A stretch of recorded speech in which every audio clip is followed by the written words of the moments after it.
வந்து மேடையில் பேசுவோம் பயங்கரமான பதட்டத்தையும் இன்னும் பொறுப்பாக இருக்கணுங்கிற உணர்வையும் கொடுத்த மேடை அந்த மேடை தான். அதுக்கு முழுக்க நான் வந்து மாறி சொல்கிறேன் சார். எத்தனை முறை நன்றி சொன்னாலும் அந்த நன்றி பத்தாது. இந்த படத்துக்கு முதல் நாள் என்னைய இந்த கதாபாத்திரத்துக்கு ஒரு செலக்ட் பண்ணி ஆஃபீஸ்க்கு வரும்போது ஒரு வார்த்தை சொன்னார்.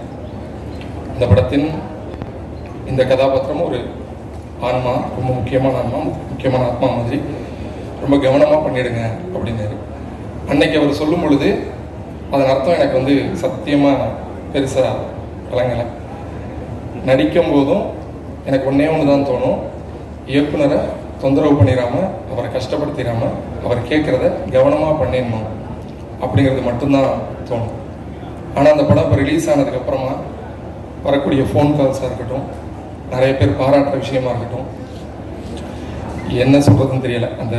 அதில் பயங்கர பெருமிதமாக சிரிச்சுக்கிட்டு ஒருத்தன் இருக்கான்ல, அவனாக தான் நான் இப்போ இங்கே நிற்கிறேன். என்னை நானே பார்த்து சந்தோஷப்படுற மாதிரி. அந்த பெரிய பெரிய சந்தோஷத்துக்கு வந்து முழுக்க மாறி சார் தான் காரணம். நான் நிறைய படங்களில் வந்து நெகட்டிவ் ரோல் பண்ணியிருக்கேன். நிறைய பேர் வந்து இவன் வந்தாலே ஒரு மாதிரி இரிட்டேட் ஆகிடுதில்ல அப்படிங்கிற மாதிரி சொன்ன ரசிகர்கள். நல்லது தான், அது ஒழுங்காக நடிச்சிருக்கோம் அப்படின்னு தான் அப்போ எடுத்துக்கிட்டேன். இப்போ இந்த படத்தில் ஒரு நல்லவனாக அந்த கதாபாத்திரம் பண்ணதுக்கப்புறமா மொத்தமாக சுற்றி இருக்கிறவங்க நண்பர்கள் எல்லாருமே என்ன சொல்கிறாங்கன்னா, நான் உண்மையாகவே இது வரைக்கும் ஏதோ கெட்டவனாக இருந்த மாதிரி இப்போ தான் வந்து திருந்தி என்னைய மாறி சார் கூட்டு போய் நல்வழிப்படுத்தி தொலைஞ்சு போ, இனிமேலாவது ஒரு நல்ல ஆசிரியர் இருந்து தொலை அப்படின்னு அவர் சொன்ன மாதிரி தான் எல்லாருமே அப்படி தான் பாராட்டுறாங்க. நிறைய பேர் வந்து ஃபோனில் பேசும்போது இல்லை மெசேஜ் பண்ணும்போதும் இனிமேல் கெட்டவனா நடிக்காதீங்க, அதாவது இனிமேல் கெட்டவனா ஏறாதரா இப்படியே இரு அப்படின்னு சொல்கிற மாதிரி இருக்கு. அத்தனை கிரெடிட்டும் வந்து மாறி சார் தான். என்னை விட்டா நான் ஒரு அரை நாள் வரை பேசிகிட்டே இருப்பேன் அவரை பற்றி மட்டும். நிறைய இன்டர்வியூஸில் பேசும்போதெல்லாம் மாறி சார் அவரை பற்றி சொல்லும்போது சில பேர் கேட்குறாங்க, ஏன் திரும்ப அவரை பற்றி என்ன பேசிகிட்டு இருக்கீங்க, இங்கே என்ன படம் எடுக்கணும், யாருக்காக படம் எடுக்கணும் அப்படிங்கிறத சிந்தனை அளவில் மட்டும் இல்லாமல் செயல் வடிவத்திலையும் தன்னுடைய கடுமையான உழைப்பால் தொடர்ந்து எந்த விதமான அச்சமும் இல்லாமல் அழுத்தமாக சொல்கிற ஒரு இயக்குனர் மாறி சார். அப்படிப்பட்ட ஒருத்தர் நடிக்கிறத நான் பெரிய பாக்கியமாக பார்க்குறேன். அப்போ அவரை பற்றி தான் திரும்ப சொல்லிகிட்டே இருக்கோம், அப்படி தான் சொல்லுவோம். இன்னொன்று ரஞ்சித் சார். இப்படிப்பட்ட படங்கள் எடுக்கிறதுக்கு பக்கத்தில் நின்று மாறி சார் பக்கத்தில் நின்று அவருக்கு தோளில் கையை போட்டு பண்ணுங்க இப்படி அப்படின்னு சொல்கிற அந்த ஆதரவு கொடுக்குறது இல்லையா, அது ரொம்ப பெரிய விஷயம். நான் ரஞ்சித் சார் கூட வரைக்கும் நடித்ததில்லை, ஆனால் அவர் படத்தில் நடித்த நண்பர்கள் வந்து என்கிட்ட அவரை பற்றி சொன்ன ஒரு விஷயம் தெரியும். நீ ஒரே ஒரு தடவை அவர் கூட நடிச்சுப்பாரு அப்படின்னு. அவ்வளோ அன்பாக இருப்பார் சக நடிகர்கள்ட்ட, சக மனிதர்கள்ட்ட எல்லாத்துலேயுமே வந்து ரொம்ப பேரன்போடு இருப்பார். மேலே கீழே வித்தியாசமெல்லாம் இருக்காது. நல்ல சாப்பாடு இருக்கும், நல்லா பார்த்துக்குவாங்க, ரொம்ப சந்தோஷமாக இருக்கும் வேலை பார்க்குறது அப்படின்னு சொல்லி கேள்விப்பட்டிருக்கேன். கண்டிப்பாக கூடிய விரைவில் இது வாய்ப்பு கேட்குறதுக்கெல்லாம் சொல்லலை, ஆனால் அவர் கூட நடிக்கணுங்கிறது ஆசை. அதுக்கப்புறமா எங்கள் ஹீரோ துரு. இவ்வளவு உழைப்பு வந்து இப்போ இருக்கிற ஜென்ரேஷனில் வேறு யாரும் போட்டிருக்காங்களா அப்படிங்கிறது தெரியல. ஏன்னா கண்கூடா முதல் நாள் அவரை பார்க்கும் பொழுது துரு விக்ரமாவோ இல்லை அவ்வளோ பெரிய நடிகர் விக்ரம் சாருடைய மகனாவோ அவரை நான் பார்க்கல. ஒரு கிட்டான்கிற கதாபாத்திரமாக தான் அவரை நான் பார்த்தேன். முதல் காட்சியாக அவரை ஒரு கிளாஸ் ரூம்குள்ளே போய் இழுத்துக்கிட்டு வர மாதிரி காட்சி தான் என்னை முதல் படப்பிடிப்பாக தான் நடந்துச்சு. அந்த ஷாட்டில் வந்து உண்மையாகவே பயங்கர பசியில் இருக்கிற ஒரு பையன் எப்படி டிஃபன் பாக்ஸை எடுத்து சாப்பிட்டுக்கிட்டு அப்படி ஒரு பையன் இருப்பானோ அப்படிப்பட்ட பையனாக தான் கிட்டான், அதாவது துரு வந்து எனக்கு தெரிஞ்சேன். எவ்வளவு கடுமையான உழைப்பு, ஏன்னா அவர் வாழ்ந்த வாழ்க்கைக்கும் இப்போ அவர் இந்த படத்துக்காக கொடுத்த உழைப்புக்கும் எவ்வளவு பெரிய வித்தியாசம் இருக்குன்னு நிச்சயமாக என்னால் உணர முடியுது. நிச்சயமாக நீங்களும் படம் பார்த்து உணர்ந்துருப்பீங்கன்னு நினைக்கிறேன். அவ்வளோ பெரிய உழைப்பு கொடுத்தாரு. ஸோ அவருக்கு பெரிய நன்றி. ஏன்னா அப்படி ஒரு சென்ட்ரல் ஃபிகர் வந்து நடித்தா தான் கூட இருக்கிற சப்போர்ட்டிங் ஆர்டிஸ்ட் இதே மாதிரி ஆட்களுக்கெல்லாம் ஒரு சின்ன பேர் கிடைக்கும். அடுத்து வந்து பசுபதி சார்.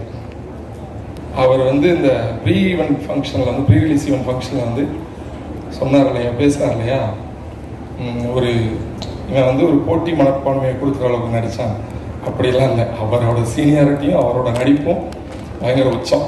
ஏன்னா இப்போ வரைக்கும் வந்து வெயில் படத்தில் அந்த அண்ணனுடைய கதாபாத்திரத்தை அந்த டீ கடையில் நின்று பேசக்கூடிய அந்த கதாபாத்திரம் நினைச்சு பார்க்கும்போதே நான்லாம் ஒரு மாதிரி ஆகிடுவேன்.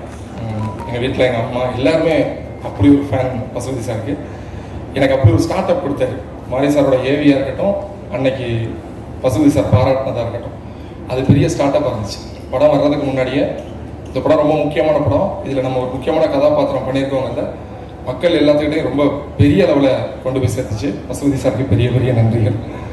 அப்புறம் அமீர் சார் வந்து நான் ஷூட்டிங்லலாம் நான் பார்க்கல, எங்கள் 2 பேருக்கு சேர்ந்து காட்சிகள்லாம் இல்லை. அந்த படம் பார்க்கும்போது எனக்கு பிடித்த ஒரு முக்கியமான கதாபாத்திரமாக அமீர் சார் தான் இருந்தாங்க. அந்த காருக்குள்ளார பேசிட்டு போகிற அந்த வசனம் இருக்கு இல்லையா, அது பிரமாதம். எதை சொல்லணுங்கிறது ஒன்று இருக்குல்ல, அதை வந்து ரொம்ப அழுத்தம் திருத்தமாக இயக்குனர் எழுதியிருந்தாரு. அதை அவ்வளோ அழகாக பண்ணியிருந்தாரு. அதே மாதிரி வெட்டுப்பட்டு கீழே விழுந்து அந்த கண்ணில் ஒன்று பண்ணியிருந்தாரு. எப்படி பண்ணாரு தெரியல, ரெஃபரன்ஸாக அடிக்கடி அதை பார்க்கணுங்கிற அளவுக்கு இருந்துச்சு. அப்படிப்பட்ட பிரமாதமான நடிப்பு. அப்புறம் ரஜிஷா விஜயன் ரொம்ப பிரமாதமாக நடிச்சிருந்தாங்க. அந்த அக்காவாக தான் இருந்தாங்க. ரொம்ப கிட்டானுடைய அக்கா தான். பசுபதி சாருடைய மகள் தான். அவ்வளோ அழகாக பண்ணியிருந்தாங்க. லால் சார் வந்து நம்ம இந்த படத்துலேயே வந்து நம்ம தான் கொஞ்சம் உயரமாக இருக்கோம், நமக்கு தான் ஒரு உருவமாக தோற்றமாக அப்படின்னு நினச்சிட்டு இருந்தேன். லால் சாரோட ஃபஸ்ட்டு ஷாட் நடக்கும்போது எனக்கு ரொம்ப பயமாக பதட்டமாக இருந்துச்சு. அப்படி ஒரு கம்பீரமாக அப்படி நடந்தது. நீங்கள் எல்லாம் ஒன்றுங்கிறாங்கிற மாதிரி அது இருந்துச்சு படத்தில். அதுக்கப்புறமா அந்த கதாபாத்திரம் பேசின விஷயம் அதெல்லாம் ரொம்பவே மனசுக்கு நெருக்கமாக இருந்துச்சு. அதேமாதிரி அனுப்பாமல் ரொம்ப பிரமாதமாக நடிச்சிருந்தாங்க. இப்படி சக நடிகர்கள் எல்லாருமே வந்து ஒரு சப்போர்ட்டிங் அட்ஜஸ்ட் பண்ணால் இவங்களோட ஒத்துழைப்பு இல்லாமல் பண்ண முடியாது. இவங்க எல்லாத்துக்கும் முதல்ல பெரிய நன்றி. அதுக்கப்புறமா கேமராமேன் எழில் சார் எங்களெல்லாம் வந்து இவ்வளோ அழகாக காட்டுறதுக்கு அவர் தான் ரொம்ப முக்கியமான காரணமாக இருந்தார். ஏன்னா மாரி சார் மாரி ஒரு தட்டை ஒர்க் பண்ணணும்னா தன்னை முழுமையாக ஒப்படைச்சா மட்டும்தான் முடியும். அப்படி ஒப்படைச்சு தான் அவர் வேலை பார்த்தாரு. ஏன்னா மாரி சாருக்கு வந்து 24 மணி நேரம் வேலை பார்த்துட்டு அடுத்த நாள் கூட நல்லா தூக்கம் வராது. தூக்கம் வராதுங்கும் போது அவர் அவரை தான் போய் நீங்கள் மட்டும் தோணிய வாங்க அப்படின்லாம் எழுப்பியிருக்காரு. அவ்வளோ ஒரு பிரமாதமான வேலை அவரோட வேலை. அதேமாதிரி மியூசிக் டைரக்டர் நிவாஸ் பிரசன்னா ரொம்ப பிரமாதமான, ஏன்னா பாடல் தான் அந்த படத்துக்கெல்லாம் முன்னாடி நம்ம எல்லாத்துக்குமே பெரிய அதிர்வலையை ஏற்படுத்தி நம்மளோட ஒரு கொண்டாட்ட மனநிலைக்குள்ளார கொடுத்தது வந்து நிவாஸ் பிரசன்னா அவருடைய மியூசிக் தான். அவருக்கு பெரிய நன்றியை தெரிவிச்சுக்கேன். எடிட்டர் சக்தி இந்த ஒரு முதல் படத்தில் இவ்வளோ பெரிய வேலை, இவ்வளோ பெரிய விஷயம் தன்னை ஒப்படைச்சு கூட இருந்து ஒத்துழைக்குங்கிறதே பெரிய விஷயம். அதை கொடுத்த சக்திக்கு வந்து பெரிய நன்றி தெரிவிச்சுக்கிறேன். அதேமாதிரி இந்த கடைசியாக உட்காந்துருக்க அந்த பிரபஞ்சன் அவருடைய இந்த டைலாக் இருக்கு இல்லையா, இது நடக்கலைன்னா தோத்துட்டீங்கன்னா என்ன, நான் மழையிலேருந்து குதிச்சு சாப்பிட்றேன் அப்படி பார்ப்போம் இல்லையா, அந்த இடம் வந்து எனக்கு ஒவ்வொரு தடவை படம் பார்க்கும்போதும் பயங்கரமான இடமா இருக்கும். அவருக்கு பெரிய நன்றி. கிங் மியூசிக் சந்தோஷ் சார் அவருக்கு பெரிய நன்றி. அப்புறம் அதித்தி மேம் அவங்களுக்கு பெரிய பெரிய நன்றிகள். அந்த படத்தின் இவ்வளோ பெரிய வெற்றிக்கு அவங்களும் ஒரு முக்கியமான காரணமாக இருந்தாங்க. 5 ஸ்டார் செந்தில் சார், அப்புறம் ஸ்டில் ஃபோட்டோகிராஃபர் அண்ணன் திலீப் சார் மாஸ்டருக்கு. ஏன்னா வந்து என்னை அந்த காட்சியில் அவர் தான் அடித்து தள்ளி தூக்கி போட்டு அவர் தான் அவ்வளோ பெரிய வேலை பண்ணாரு. அதுக்கு இப்படி எல்லாத்துக்கும் பெரிய பெரிய பெரிய நன்றிகள். அப்புறம் பிரசன்ட் மீடியா அந்த படத்தை ரொம்ப பிரமாதமாக ஒரு பயங்கரமாக இடத்தை கொண்டு போய் சேர்த்துருக்கீங்க. தொடர்ந்து உங்களோட ஆதரவு வேணும்னு வேண்டி விரும்பி கேட்டுக்கிறேன். நன்றி, எல்லாத்துக்கும் நன்றி.